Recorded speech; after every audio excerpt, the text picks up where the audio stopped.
Bitcoin just delivered the most volatile week in institutional memory. A meteoric rise to $74,000 followed by a sharp correction back to $68,000 within 48 hours. While gold fell 2.1% and Treasury bonds declined 1.8%, Bitcoin showed both its crisis hedge potential and its speculative volatility. This price action reveals everything about how institutional and retail money react differently to the same catalysts. But the war rally is only part of the story. The Clarity Act passage removed 72% of regulatory uncertainty that's plagued institutional adoption for years. Compliance costs dropped by $2.4 billion annually, creating a clear pathway for pension funds and endowments to allocate without legal liability concerns. This regulatory breakthrough happened at the exact moment geopolitical tensions peaked, creating a perfect storm for Bitcoin adoption. Here's where political positioning meets market reality. Trump's digital asset strategy isn't just campaign rhetoric.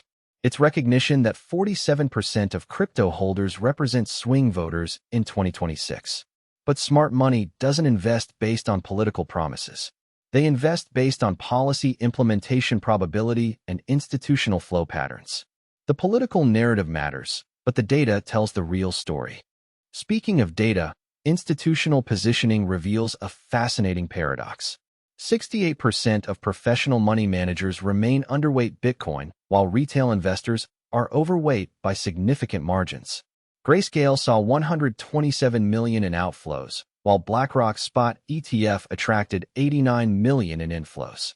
This divergence between institutional caution and retail enthusiasm creates predictable opportunities for those who understand the positioning dynamics. The 74,000 spike reveals the three-phase psychology driving digital asset volatility. Phase 1.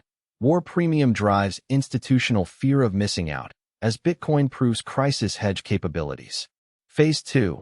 Technical resistance at psychological barriers triggers profit-taking by sophisticated traders. Phase 3.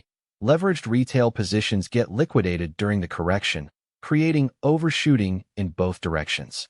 Understanding this cycle is critical for institutional positioning during high-volatility periods. The correction from 74,000 to 68,000 wasn't market failure. It was market function. Professional traders took profits at technical resistance, while retail investors held through the decline. Futures market data shows leveraged long positions hit maximum pain points, triggering algorithmic selling that created the sharp reversal. This $6,000 correction actually validates Bitcoin's maturation as an institutional asset class capable of absorbing massive volatility without systemic breakdown. Here's the institutional framework smart money uses to navigate this volatility complexity. 4 factors now drive positioning decisions: regulatory clarity, technical resistance levels, leverage analysis, and sentiment extremes. The 74,000 spike represented sentiment extreme euphoria. The correction represented technical resistance and leverage unwinding.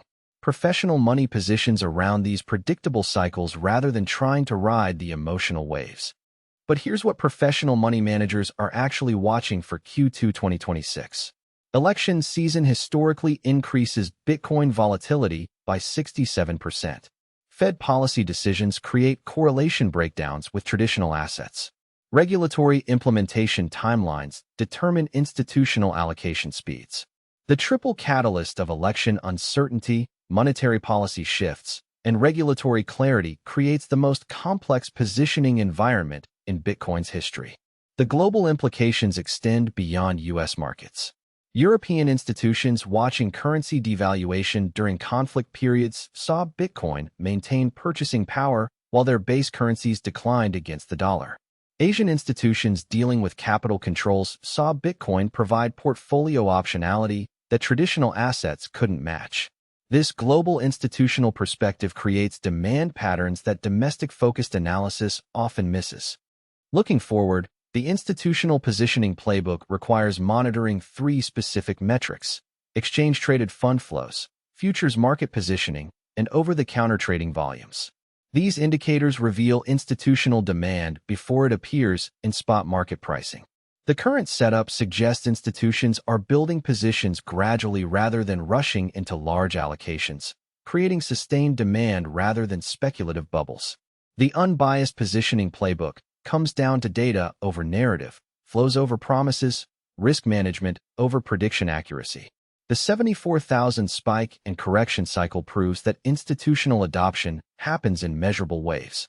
Smart money positions ahead of these waves, not during them. Subscribe to Premium Logic Lab for more data-driven digital asset analysis that helps you understand how institutional money really thinks about Bitcoin positioning in an uncertain world.